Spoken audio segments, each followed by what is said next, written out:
Hey guys, Pitmaster here. I'm here with Vato and we're gonna go over Sensei UFC. And you know, Sensei UFC is when we watch a fight and then we put it into our martial arts brain and give you some lessons learned from the previous fight. Now, this might be called Sensei UFC, but I'm gonna be talking about a Bellator fight that happened last weekend. It was a good card. I'm not gonna go over all the fights, but I'm gonna talk about two of them, okay? Number one, the main event, Gegard Mousasi versus Rory McDonald.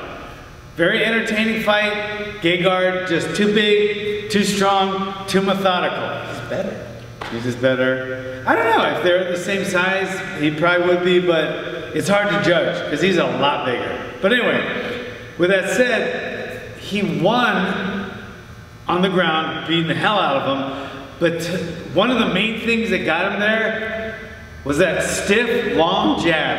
And he doesn't try to wind up, he doesn't try to hit it hard. He just leaves it right here and just like, boom, boom. And that must hurt. I mean, can you imagine, like from here, it's like a rock just hitting their face. And it was just over and over and over.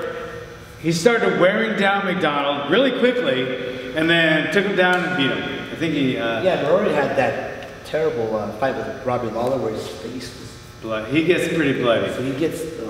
So that's how he won, with the jab. A jab is such a good thing to practice, guys. Don't try to wind up with it, because your hip is forward already. So you're not going to get that... You're not going to get to engage the hip like you do with your backhand. In other words, if you're ever going to throw a ball, don't throw it with the front hand. You always want to throw it with the backhand to engage the hip, right? But if you're this much closer and you're setting things up with the jab, all right, close that hand and just pretend you're hitting him with a rock over and over. You might not knock him out, you might, but you might not, but you can really hurt someone and then set up other shots. Okay, so work your jab, guys. Don't neglect it and always want to throw power shots. You have to mix it up, all right? Remember the hand up and white Conor with his cut? Yeah, when he knocked him out with the... He dropped him with the... Yeah. Todd Duffy, he got a knockout with a jab. So there has been knockouts with jabs, right? We just named two, Cub Swanson and Duffy. Anyway, all right, the second fight I want to talk about, Wanderlei Silva against Rampage. Rampage threw a Dan Henderson right. And that right is not an overhand, okay, like you're pitching a ball, that's an overhand. It's not a straight reverse punch. It's not even really a hook, because a hook goes this way. A hook goes this way. It just kind of, it was a Dan Henderson hook, the H-bomb. It just kind of comes in. You just kind of step in and it just comes in. He hit him like somewhere in the head and just dropped Wanderlei and then finished him. It was a really exciting fight back and forth before that. Like you thought he was gonna knock Silva out, and then Silva tagged him and he was backing up, and then it went back and forth, but then finally Rampage caught him with that right hand. You know, okay. It was a heavyweight match? What? It was a heavyweight. Oh yeah, It was 250 versus like 220. He was like 30 pounds heavier. He was 30 pounds heavier, a lot bigger, a lot stronger. It's a heavyweight fight. But Wanderlei came back strong. They both look good. It was a very entertaining fight for, like, you know, the seniors division. Ooh. Neither one of them could make it today even though they're not that old, but they've been through so many wars. And it doesn't look like Rampage does much training off time. He's really big, and it's not. I mean, he's not like big, and I don't think he's been doing roids. At least we know that for sure. He said in an interview, I'm all fat. Yeah, he's all fat. He said he's fat. But he still hits like a mule. Yeah, oh power, my God. Man. So that was the Bellator. Let's talk about the fight going on tomorrow night, because we're filming this on Friday. Tomorrow we got Khabib against McGregor, Conor McGregor. I just shortened it and said McConnor.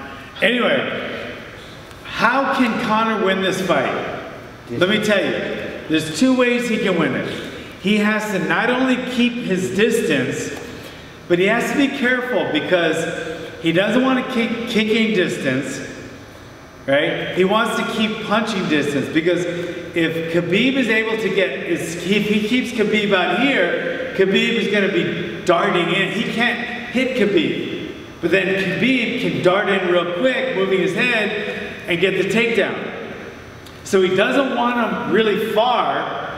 He wants him to keep him close enough to hit him, right? But not close enough to get grabbed. So to me, it's a harder strategy for Conor in this fight. Conor has to keep him at punching range, not kicking range, and not grappling range. Because he has to hit him with his straight left hand to win the fight. That's what I think. And on the other side of that, Khabib has to stay away from that left hand and get in. And you just get in. He'll get in for a low single. He'll get in for something.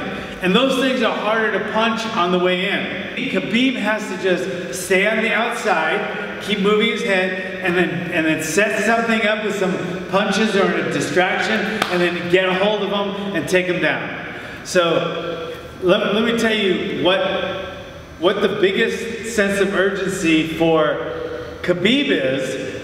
Khabib has to get the takedown because all it will take is one left hand to knock him out. So he has to have a sense of urgency and realize he needs to get in before the punch lands. Because he takes him down, it's still going to be a while till he hurts him, and Conor might get back up. So there's a sense of urgency in the beginning for Khabib. But then, right away, there's going to be a big sense of urgency for Conor. A good gas tank. He gasses out, gets tired quick. And as soon as he gets tired, it's going to be over. So the sense of urgency in the beginning is going to be all Khabib. He has to be able to stay out of the way, not get hit. And then after maybe the first and a half or second round, it's going to be a serious sense of urgency for Conor because his gas tank is going to be starting to go down. Khabib's isn't. Once Conor gets tired, the fight is all Khabib's.